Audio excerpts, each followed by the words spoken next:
Well, a very good afternoon, everyone. And it's my great pleasure to welcome you to this graduation ceremony at the University of East Anglia. The purpose of this ceremony is to confer awards on candidates from the School of Education and Lifelong Learning and the School of History. Now, I was absolutely delighted to see that this year the School of Education and Lifelong Learning launched the very prestigious UNESCO Chair in Adult Literacy and Learning for Social Transformation.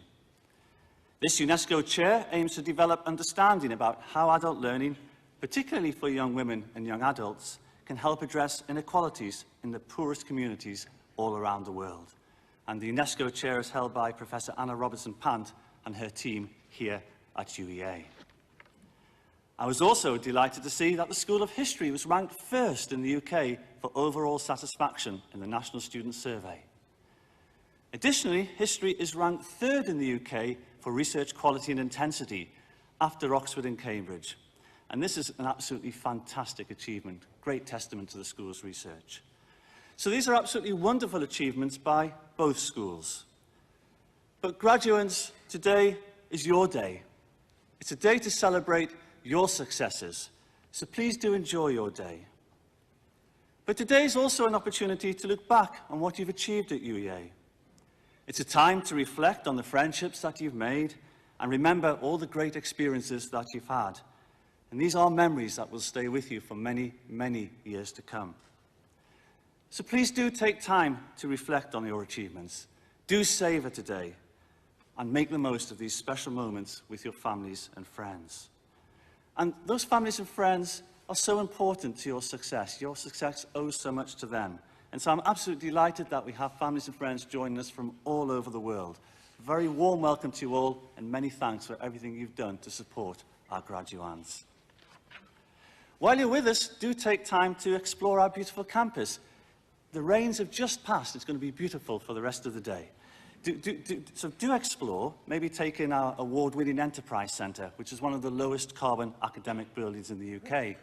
Or if you've got time, perhaps wander down to the wonderful Sainsbury Centre for Visual Arts, a building built by Sir Norman Foster and home to a fantastic collection which includes Francis Bacon, Giacometti and Henry Moore. And it's actually currently hosting a very thought-provoking exhibition of the work of the First World War artist, Paul Nash. Now, some of you, though, may also know that the Sainsbury Centre has actually doubled as the headquarters of the Avengers in the 4 blockbuster Marvel films. And it does actually feature in the new Spider-Man movie, if anyone's seen it. If you haven't seen it, go and see it, and you can see UEA in Hollywood. Now, I do think that I'm safe in saying Vice-Chancellors say a lot of things, but I don't want to disillusion anyone who might have thought otherwise. But I'm absolutely pleased to say that UEA is a university that thrives on a true-life, powerful partnership, and that's a partnership with you, our students and soon-to-be alumni. And this is a partnership that's seen us ranked in the top 5 nationally for student experience for every one of the last 11 years. And it's a partnership that's helped UEA to continue to strengthen its place in the top 20 of UK universities. And in fact, this year saw UEA rise to a record 12th place nationally in the Complete University Guide. And this success is a real tribute to all of our staff and to you, our students. Now, speaking personally, I've had the honour of leading UEA as its Vice-Chancellor for 3 years. But I've actually spent 26 very happy years as a member of staff here. So UEA really is in my blood. And I'm going to let you into a little secret. Because I love UEA so much, I actually got married here. And it's true, and I actually had my reception in the Students' Union, if you can believe that. But the good news is that that was exactly 25 years ago this week. And so I'm celebrating as well. And thank you.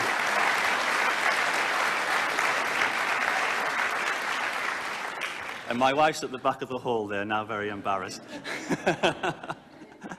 and so I arrived at UEA in 1991, and that was on a 3-year fixed-term contract.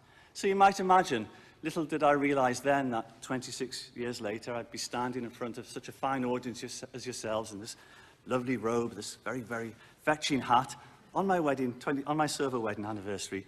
And you just don't think these journeys are going to happen. But that is what life's like. At the start, graduands, as you set out on your journey, you don't know where it's going to end up. but I know that for all of you, it will end up in some very, very exciting places. And that's because I truly believe that you, our brilliant UEA students, are at the most creative, the most innovating, and the most enterprising phases of your lives while you're at university. But now you need to make sure that you don't lose that drive and that creativity as you go forward to your next challenges.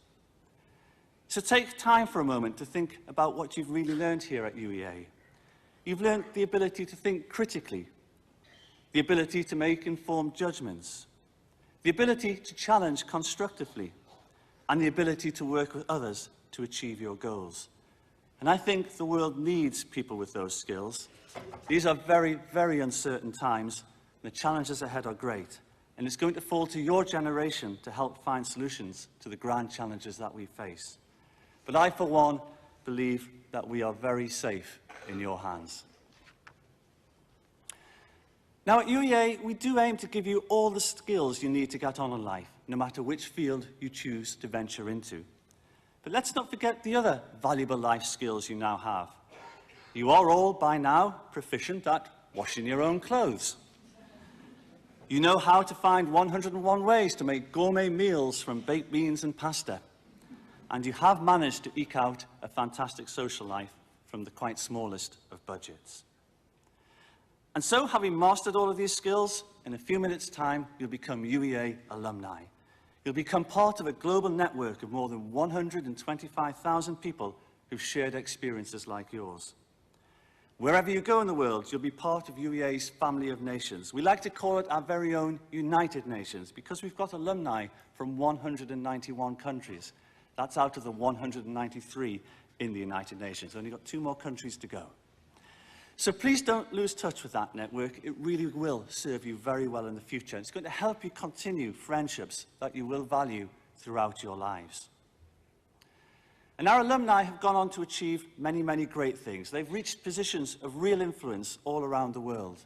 And I've had the good fortune to meet a good number of them. And hand on heart, I can tell you, they do all remember the ziggurats. They do all remember UEA's rabbits. They do remember making those gourmet meals out of baked beans and pasta. But most of all, they remember our wonderful UEA community. But now, back to our wonderful graduands, who will soon be UEA graduates. Some of you may already have a plan for your life after UEA.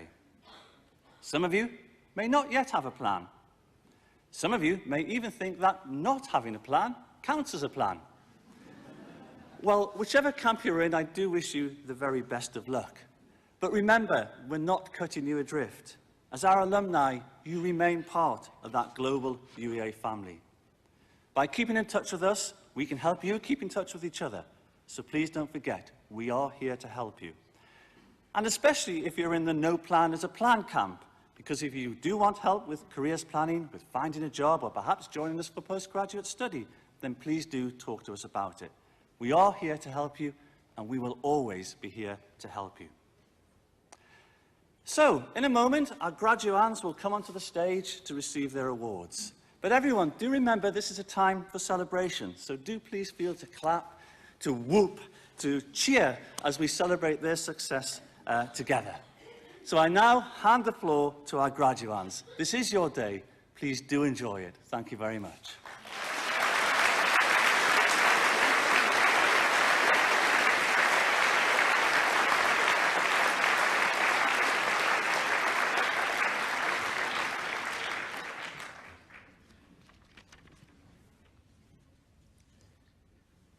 Vice-Chancellor, I have the honour to certify that the candidates to be presented at this congregation ceremony have complied with all the conditions required by the University. I now call upon the heads of schools to present the candidates.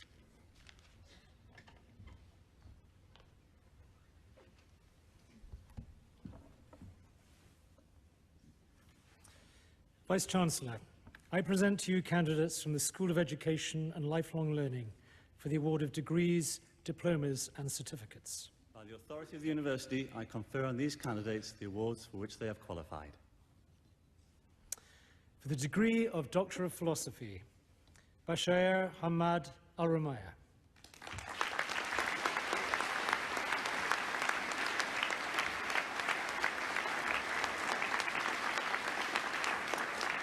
Harry Dyer.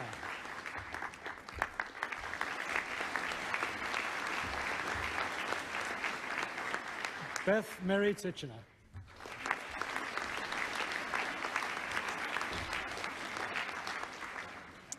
For the degree of Doctor of Education, Elizabeth Jane Blowers.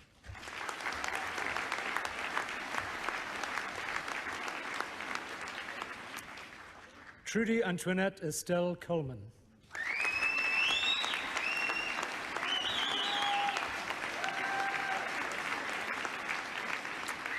Robbie Lynn Meehan.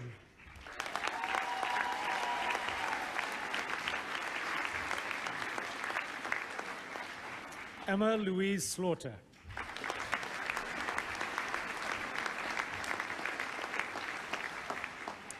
The degree of Master of Arts, Kadra Atia O Alzarani.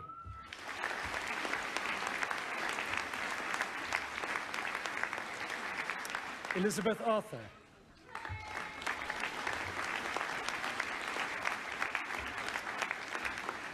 Alison Bendel.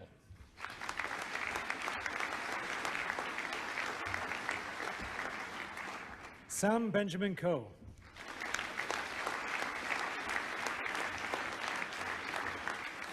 Bochu Evren.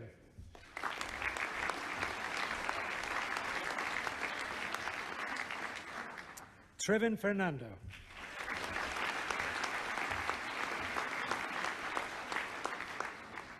Shan Huang.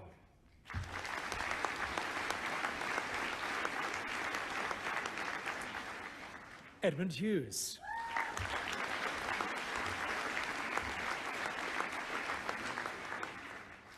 Ji Xin Zhang.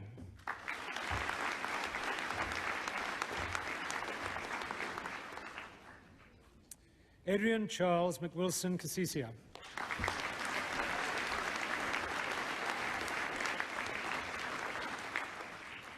Benjamin King.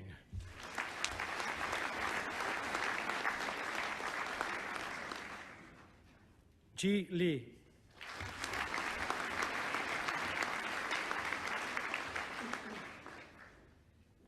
Rosalind Jane Miller.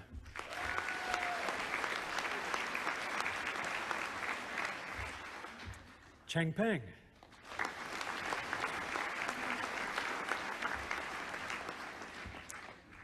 Cecilia Roberts.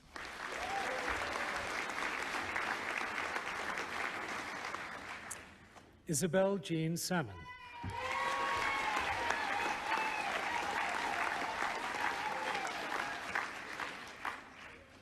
Benjamin Sarias.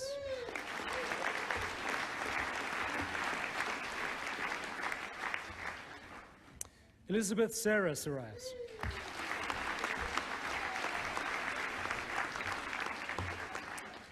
Sarah Tutel.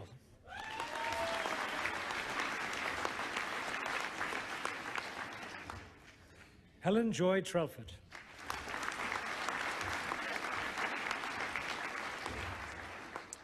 Sha Wang.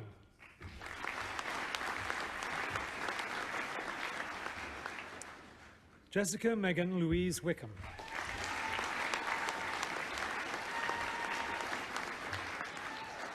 Xinyue Zhang.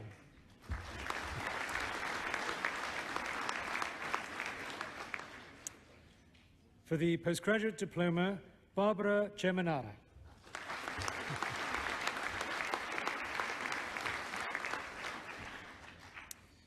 Carrie-Anne Fox.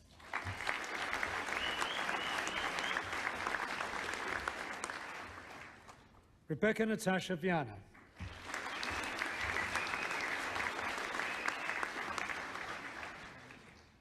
For the postgraduate certificate, Michael Califronas.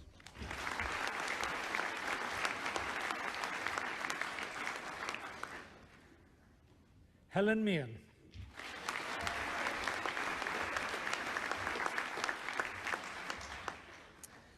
For the degree of Bachelor of Arts, Hannah Mary Rose Adkins.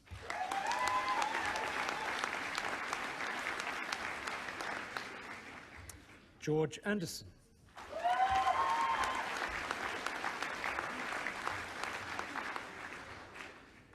Francesca Holly Arnold.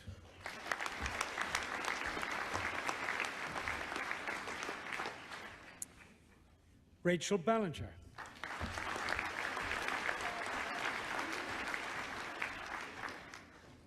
Aidan Bannon.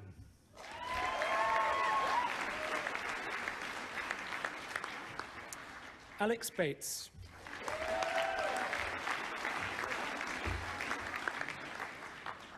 Jake Matthew Boburney.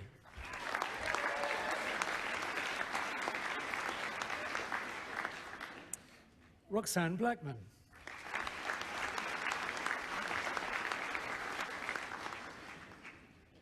Leah Bose.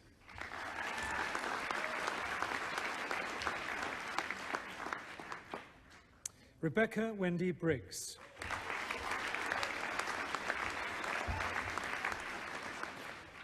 James Otto Brown.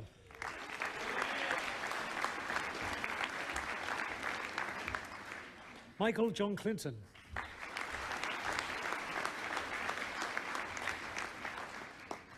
Jack Curring.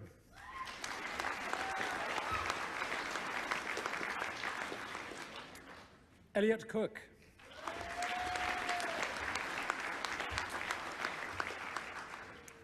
Jack Cracknell.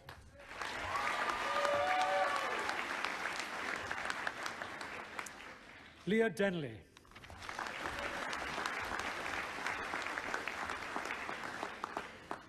Owen French.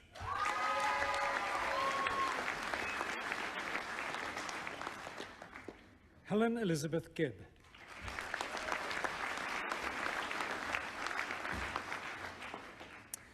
The prize for the best undergraduate dissertational project was awarded to Nicholas Hartshorn.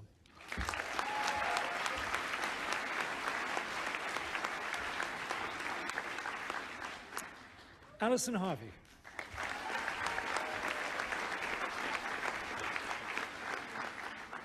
Esther Heptich.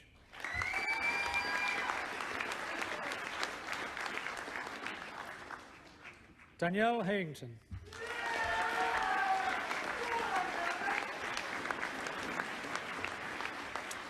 Rebecca Jane Ingham.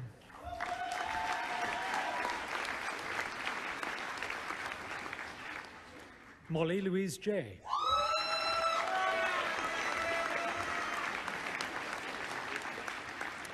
Max Jones.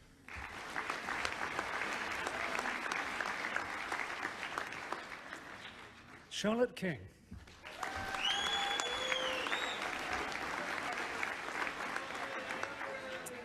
Faye Larrington Spencer.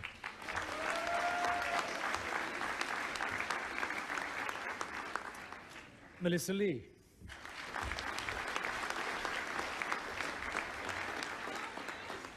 Olivia Claire Letang.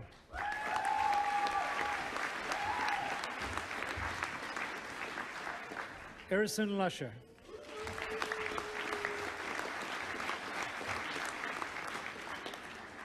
Laura Elizabeth Moore.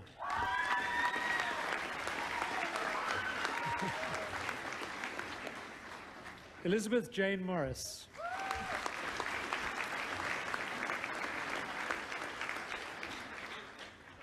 Imogen Pagandam.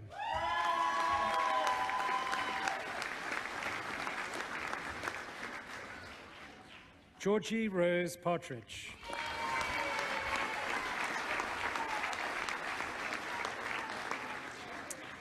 Caitlin Reed.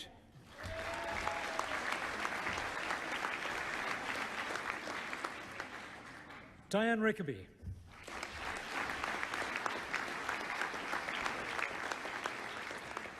Nathan Russell.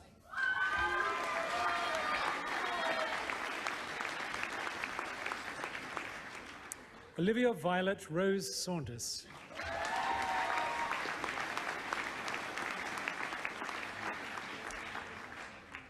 Amy Shingfield.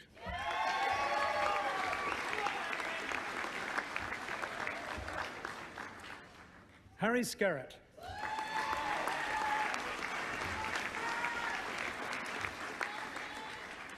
Luke Joseph Smith.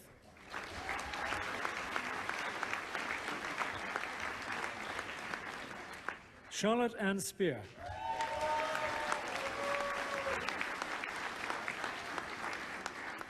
Harry Hugh Oliver Thomas.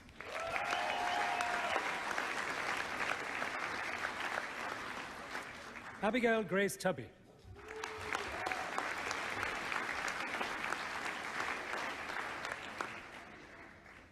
And Georgia Marie Wade.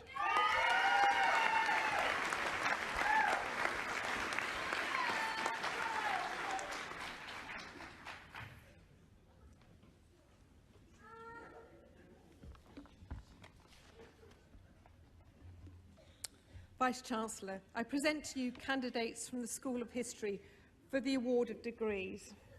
By the authority of the University, I confer on these candidates the awards for which they have qualified. The degree of Doctor of Philosophy, James Edward Allman.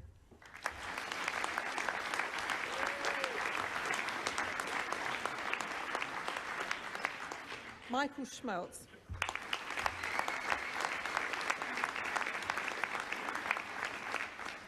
Andrew Robert Whittle.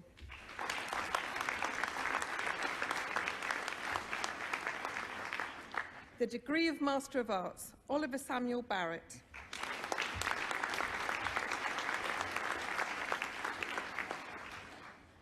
Francesca Amy Brownlee.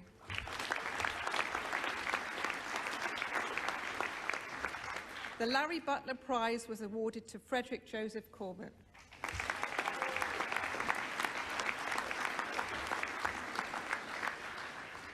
Prize for Distinguished Performance by an MA student was awarded to Patrick Charles de Bruce.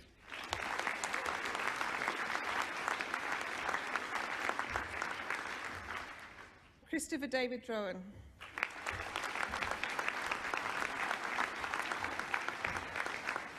The Leipzig Postgraduate Scholarship in Modern European History was awarded to Beatrice Isabel John.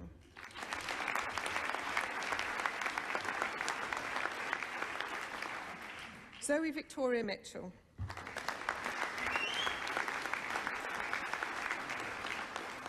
Emily Charlotte Pilkington.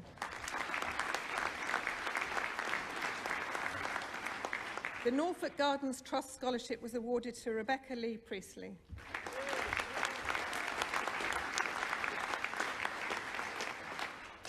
Oliver Maxwell Rowe.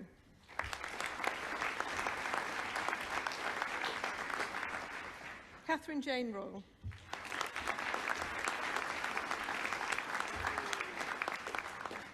Emma Rebecca Wiggin.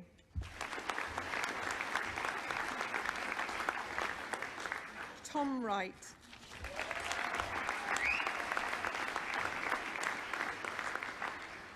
The degree of Bachelor of Arts was awarded to Alfred Abbott.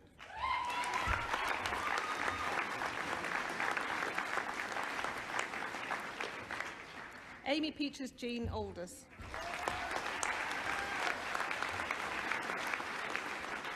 Mark Allen.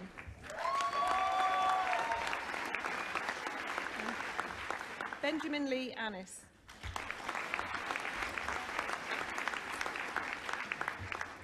Elizabeth Alice Harland Avery.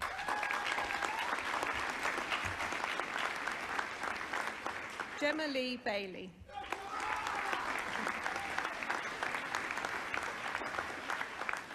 Thomas Bailey.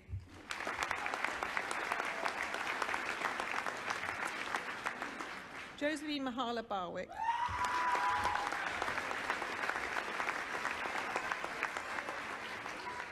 Charlotte Mary Christine Bahagel.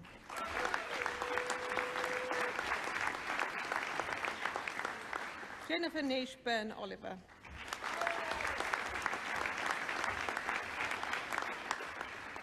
Fiona Jane Bennell.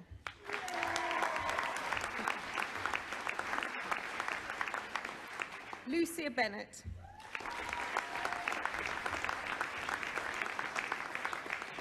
Sophie Louise Blacklock.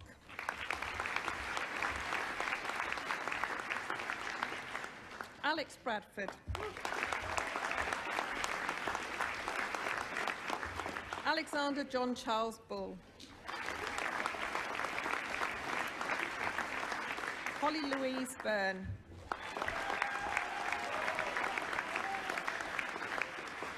Olivia Campbell.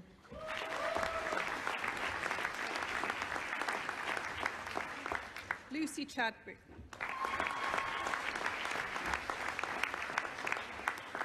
Samuele Ludbrook Cilanato.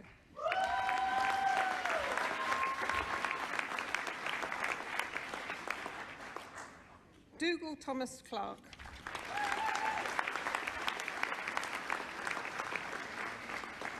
Rosa Colacho.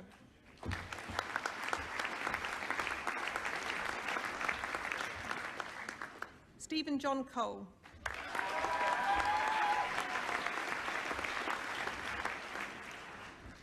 Miles Allen James Cooper Bradley.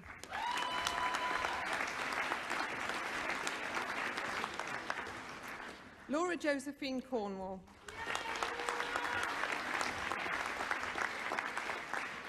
Stacey Cribden.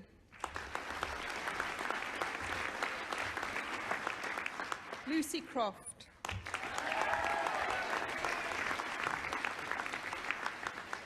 Chloe Roxanne Dunton.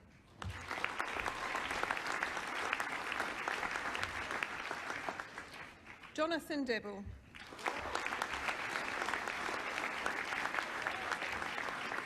Adam Elmer.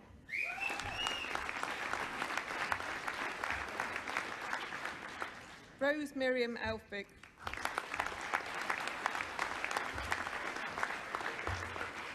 Edward Anthony Eves.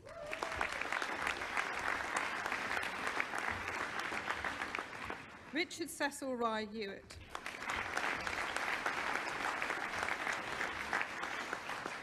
The Medici Prize for History was awarded to Adam Trevor Yules.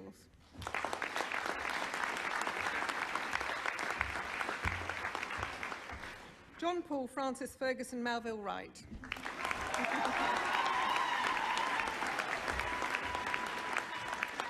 Joshua Fowles.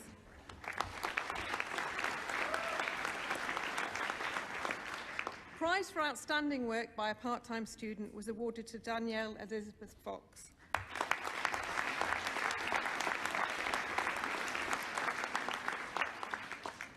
Jessica Katerina Anna Frank Keyes.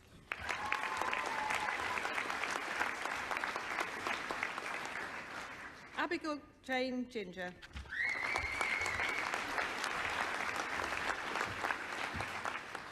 Anya Louise Goodman Brown.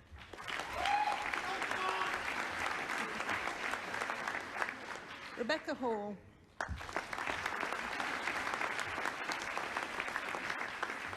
Elizabeth Rose Harper.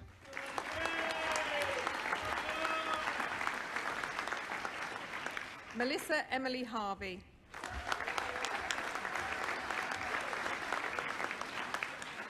Raven Nasima Ravenino Hadlam.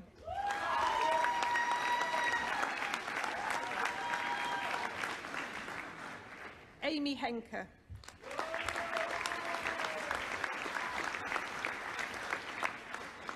Luke Heward.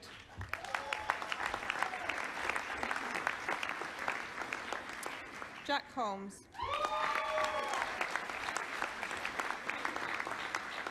Joshua Allen Ives.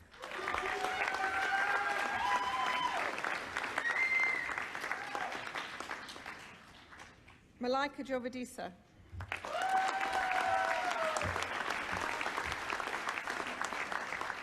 Rachel Yarman.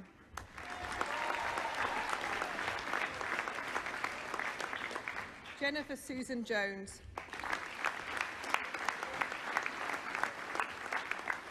William David Thomas Jones.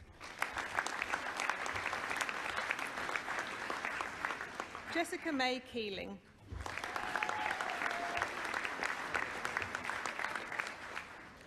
Billy Kensett.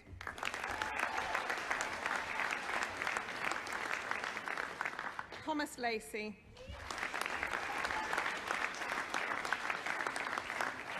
Charles Lake.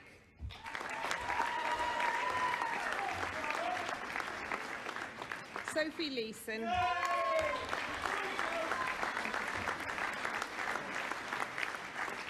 Phoebe Leyland.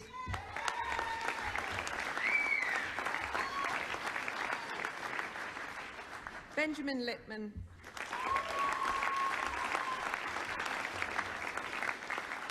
Zachary Guy Love.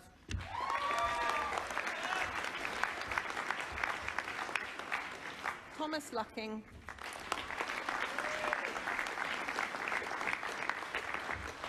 Constance Main,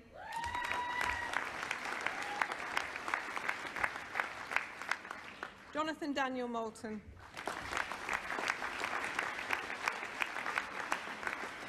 Alice Lily Martin,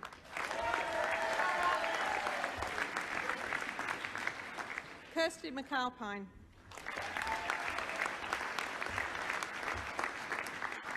Oliver McArdle,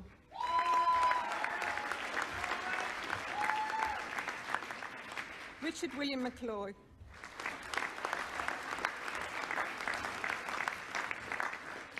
Daniel James Miller,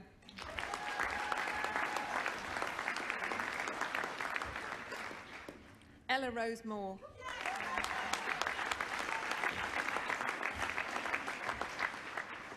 Nicholas Lawrence Munn,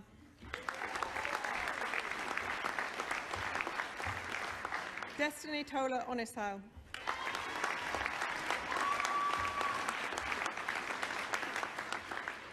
Sean Orton,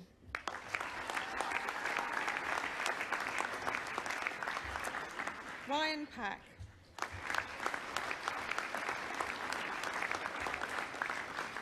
Claire Pearson Flint,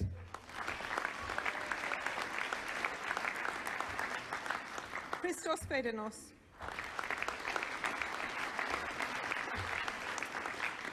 Luke Phillips, Michael John Playford,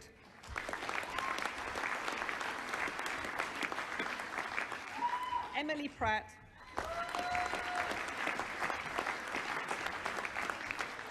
Louis Benjamin Charles Pulford, Elizabeth Richmond, Isabella Grace Roche,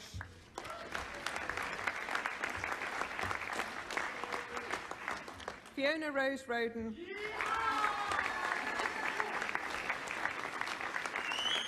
Catherine Romain,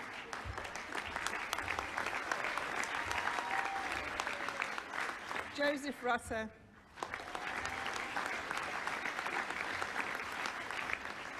Nathan Sad,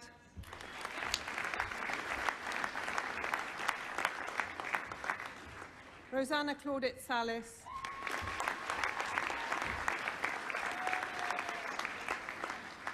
Hannah Grace Salmon,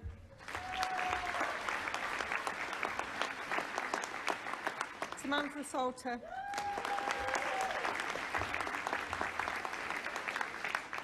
Nathan Roy Scott, Ria Seaman,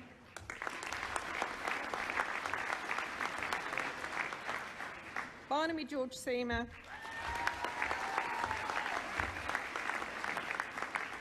Thomas David Sellers,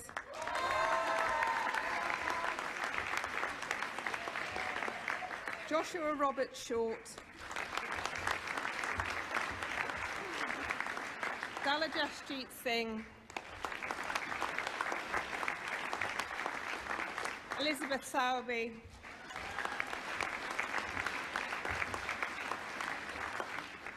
Anna Rosemary Stanley, James Stevenson, Ben Edward Thompson, Tom Thornhill,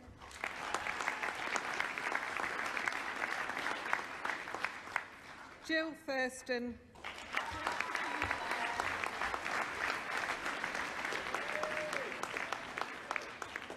Alexander Henry Saunders Tippett,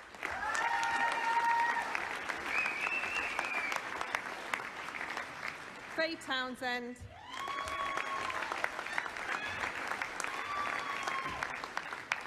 Liberty Treese,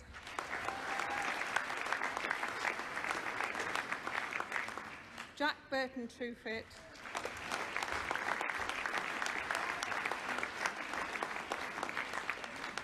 Kerry Louise Turney,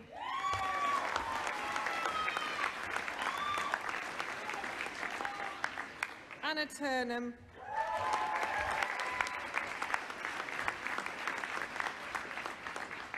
Freya Tyrrell,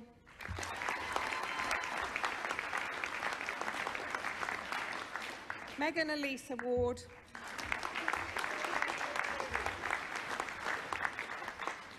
Samuel Webb.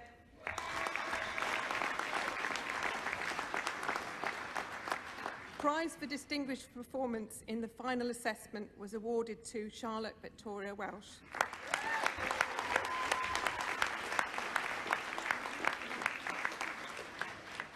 Samuel Robert Whitelaw.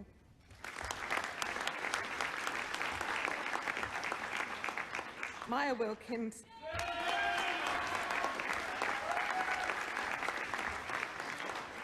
Dale Barry Wiseman.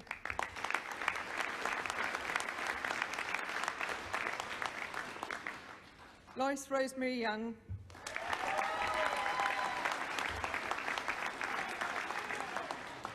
Isabel Karen Zaab.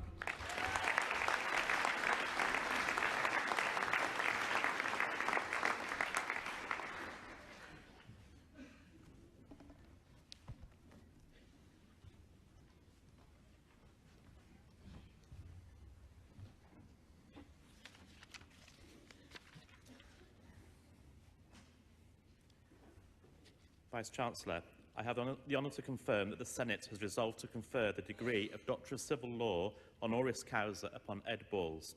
I now call upon Professor Neil Ward to make the oration.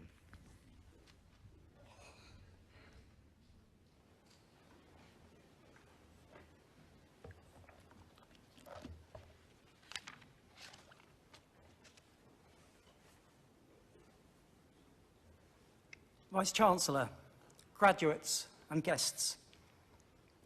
Ed Balls is widely renowned as an economist, a chief advisor to the then Chancellor of the Exchequer, Gordon Brown, an MP, cabinet minister, and more recently as a TV personality and trainee dancer. To us at UEA, he can also be thought of as a local lad made good.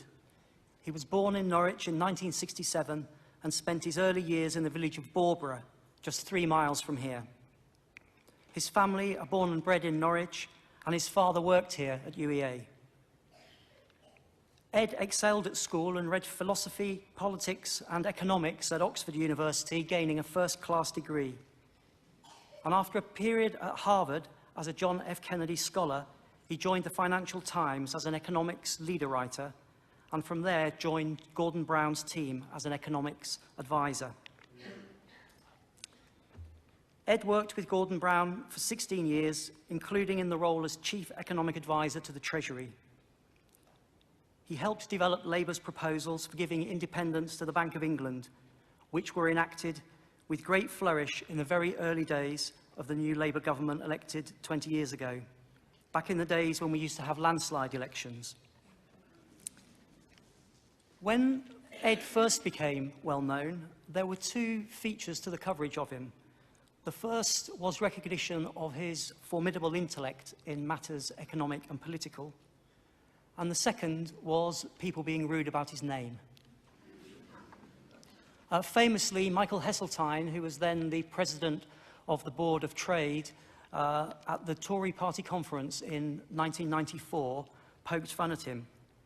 Gordon Brown had made a speech which made reference to post-neoclassical endogenous growth theory. Heseltine got wind of the fact that it was Ed that had written the speech. So in front of the party conference, he said, "Post-neoclassical endogenous growth theory, it's not Brown's, it's Balls." That first new Labour government of 1997 to 2001 brought with it a heady period of significant change, and Ed was right at the heart of the government's thinking. New frameworks for monetary and fiscal policy restored discipline to economic policy making. A new system of comprehensive spending reviews replaced the former annual public expenditure round.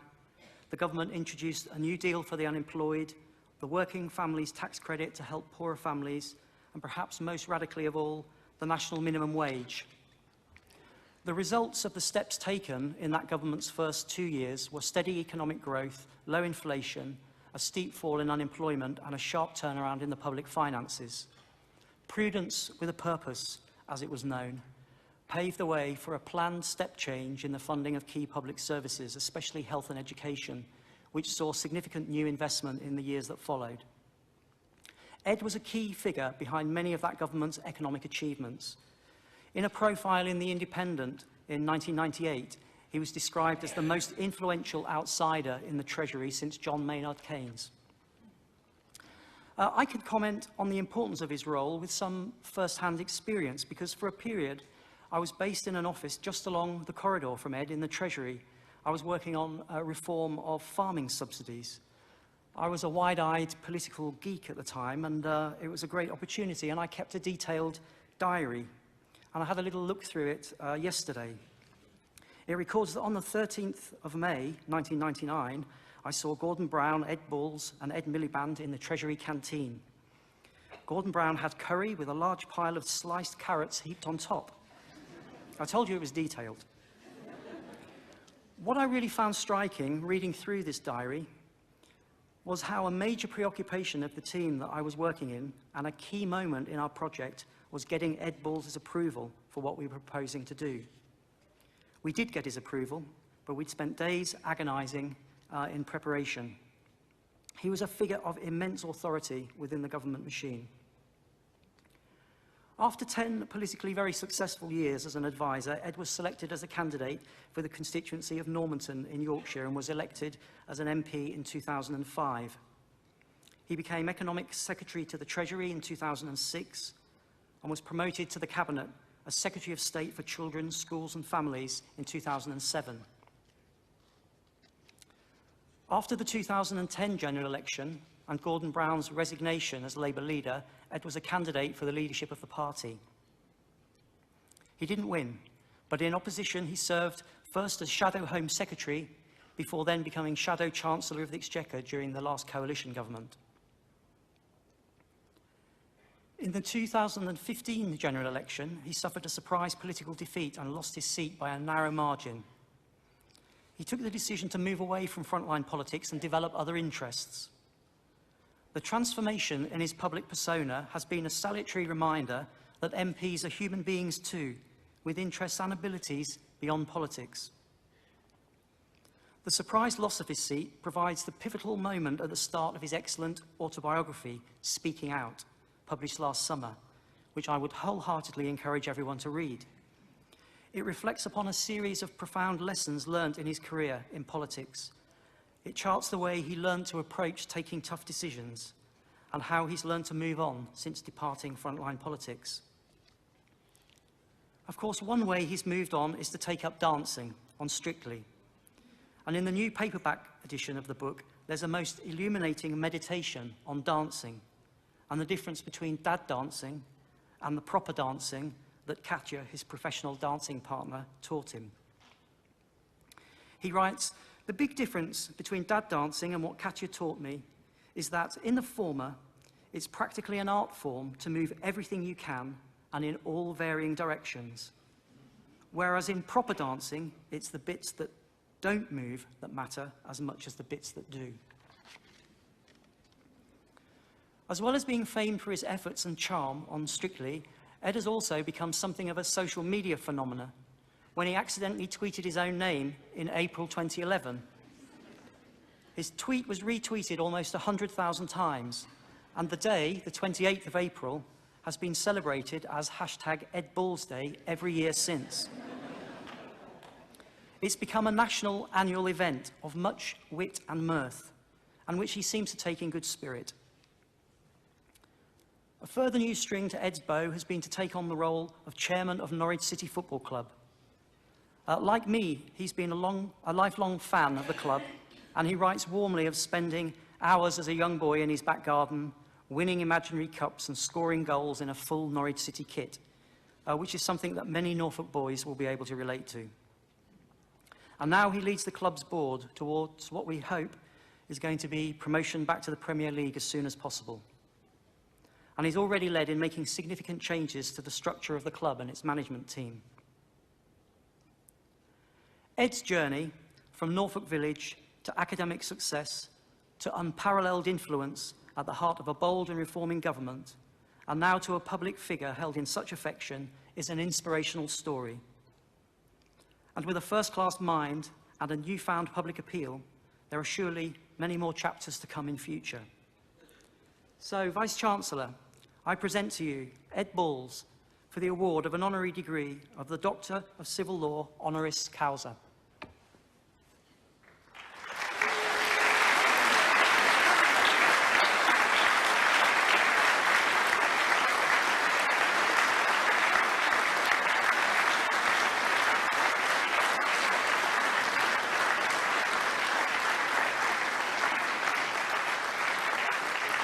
Pleasure by the authority of the university to confer on Ed Balls the degree of Doctor of Civil Law honoris causa. Many congratulations, Ed.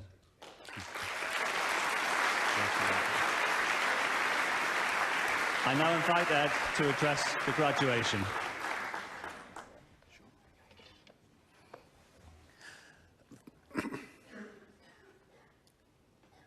Vice-Chancellor, and to all the graduates and all their families and friends here today. It's a great pleasure and privilege to be part of your celebrations today. And let me first of all start by echoing the Vice-Chancellor's congratulations to all of you on the degrees which have been conferred upon you today. The reality is, after all of the hard work over months and years, and all of the late nights and all of the deadlines, finally, today's a day of celebration. And it's a day of celebration not just with family, but also with the friends you've made here at the University of East Anglia. The university experience you've had here, in my experience, will give you excellence in learning, and it will give you a confidence and a set of skills to go out into the wider world, but it will also give you a set of friendships which, if you cherish them carefully, will last a lifetime. And that's one of the most important things this university experience will give you. So make sure you do cherish them, and make sure you have a great afternoon and evening of celebration today before you move on into the wider world in the months and years to come. Congratulations to all of you. And for my degree, Vice-Chancellor, and Neil, thank you so much. It's a great honour for me to come back to the city where I was born, to the university where my father had his first job before I was born, and to receive this degree and be part of this celebration today. As you said, Neil, I've had a wide and varied career since I left Norwich and then went to university and into my first professional job. I can now claim to be a former Member of Parliament, a former Cabinet Minister, a retired former professional dancer as well.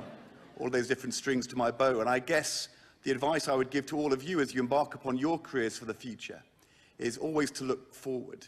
And when things happen which you don't expect, see the opportunity rather than the downside. Don't spend time looking back and thinking about what might have been. Absolutely look back and think what you've done and be proud of it, but always look forward to the next challenge and the next opportunity.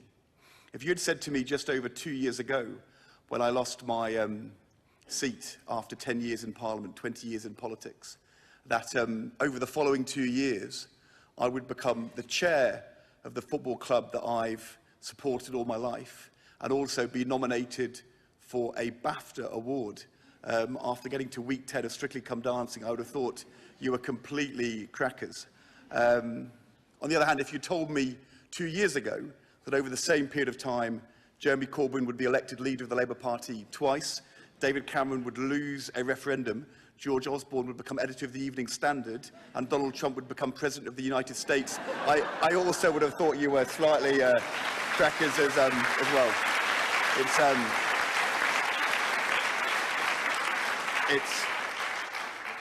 It's one thing to be a former politician who for a short time becomes a reality TV star and embarrasses his family in the process. It's quite another thing for a former reality TV star to become President of the United States and embarrass the whole world in the process, which is what we seem to have been seeing over the last few periods. You made a reference, Neil, to my surname, and of which I'm hugely proud. But it was a great shock, age 8, when my dad moved from UEA to Nottingham, to move 120 miles and move from a city where at the time there were 2 whole pages of the telephone book with our surname in Norwich to Nottingham, where there was only one name in the phone book, and it was ours. It was quite an unusual name up there in Nottingham, and it's something which has been part of my growing up and all of my life. When I was a newly elected Member of Parliament, I did a questionnaire for the Independent newspaper, the Monday of the Labour Party conference, and it was a questionnaire where members of the public, the readers of the Independent, would send in their questions, and I would give my answers, which they would publish, and about, you know, what did I think of Tony Blair, what did I think of the Euro, all these different questions. And the last one was, how have you coped with your surname during your growing up? And I sent back the reply to the Independent. If you think it was hard for me, think how much harder it was for my sister Ophelia. And the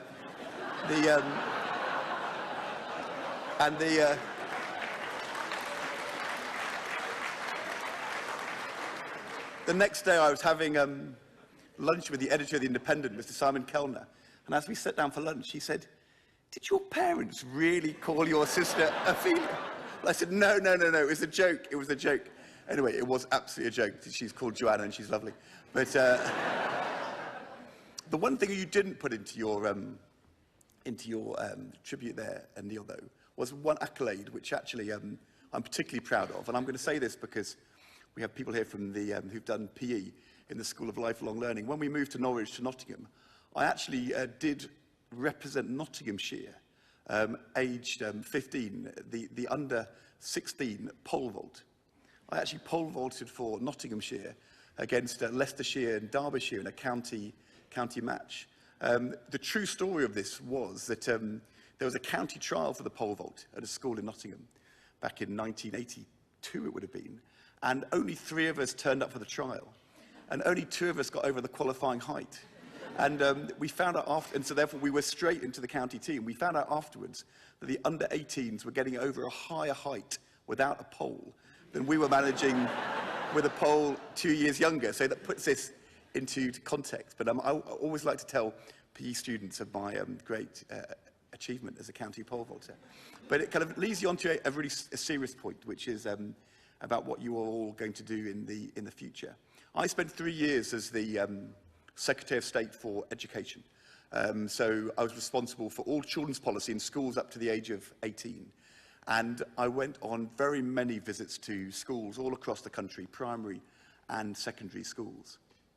And when you go to a secondary school and you meet an inspirational head teacher, but a school which is sort of, you know, is doing brilliantly in challenging circumstance, the head teacher would always decide the things you would go and see. And invariably, you would go and see 3 different things on a school visit if you're the Secretary of State for Education.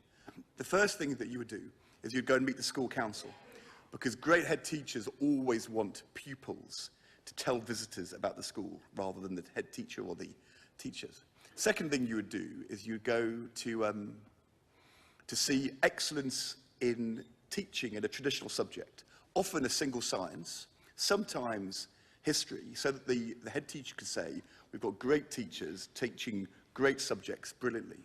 And just in passing, because this is about today the School of Lifelong Learning and the School of History, I would say in my political career over 20 years in government and as a Member of Parliament, and even though I studied economics, and that was sort of my discipline, the learning that I had in history, at A-level actually, rather than at university, was probably, in terms of skill, the most formative piece of learning that I had. The ability to understand history, but to apply the techniques you learn academically in your professional life, to be able to sit across a table of an adversary or a negotiation or somebody you're meeting and be able to look at them and understand their history, what shapes their view, what's been part of their upbringing, especially if they're from a different country.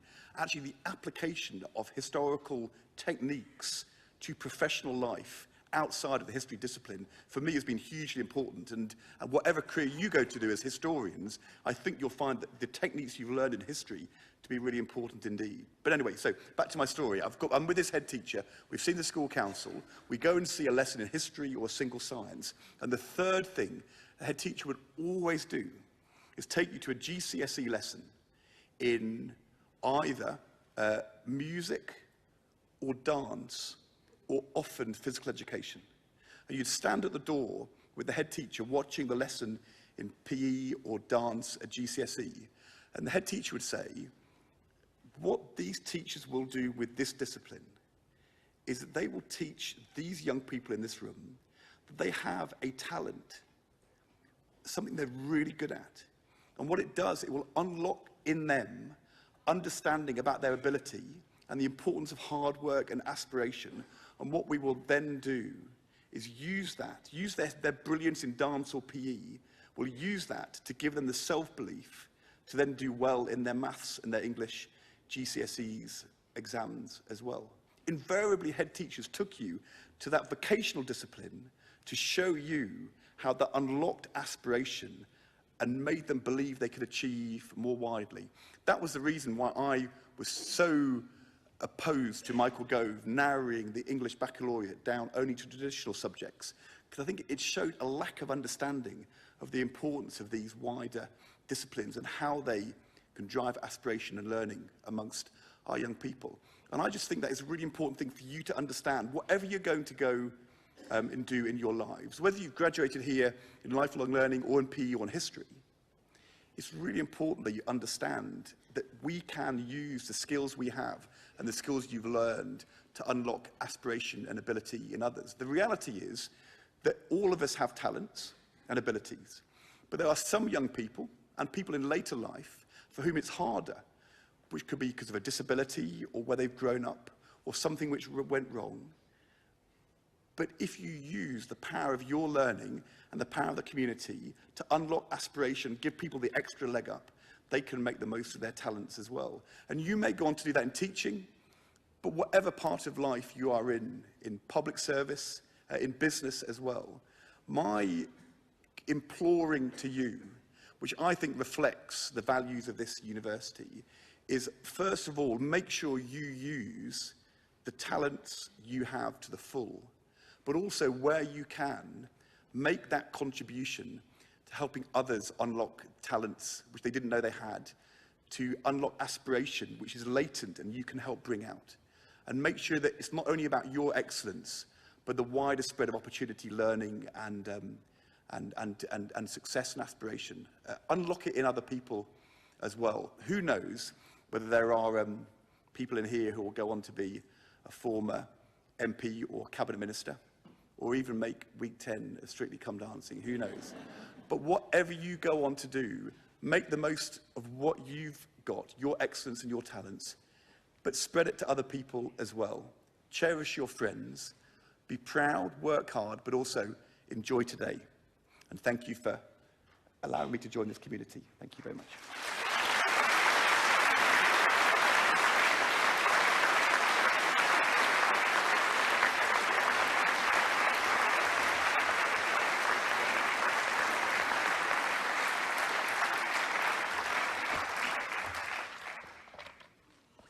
Well, absolutely inspirational words from our new honorary graduate, Ed Balls. Really, really fantastic. Thank you. And I'm sure that will stimulate us all to go on and do really great things when we leave this hall.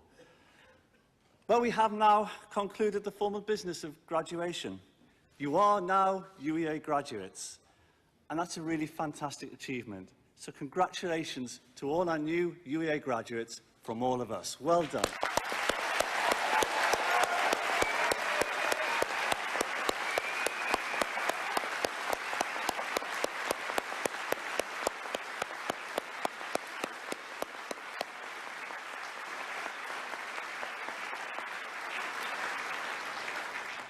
But, new UEA graduates, while you were receiving your awards, your families and friends were doing a great deal of applauding. And you know, and I know, that your success owes so much to them. So, new graduates, would you please all stand at the back? And join me in thanking your wonderful family and friends who've given you so much.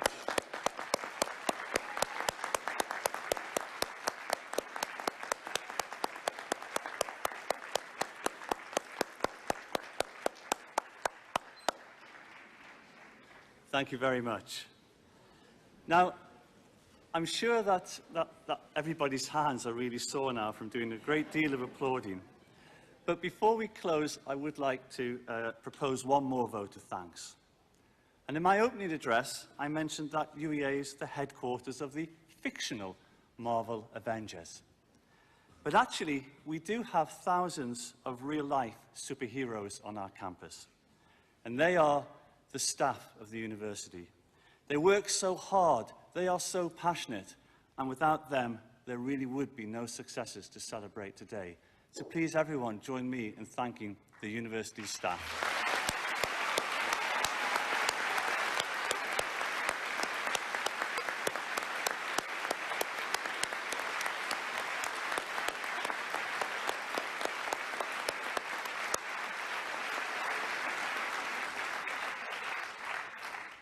And now it just remains for me to wish you all well on the journeys that you're about to embark on.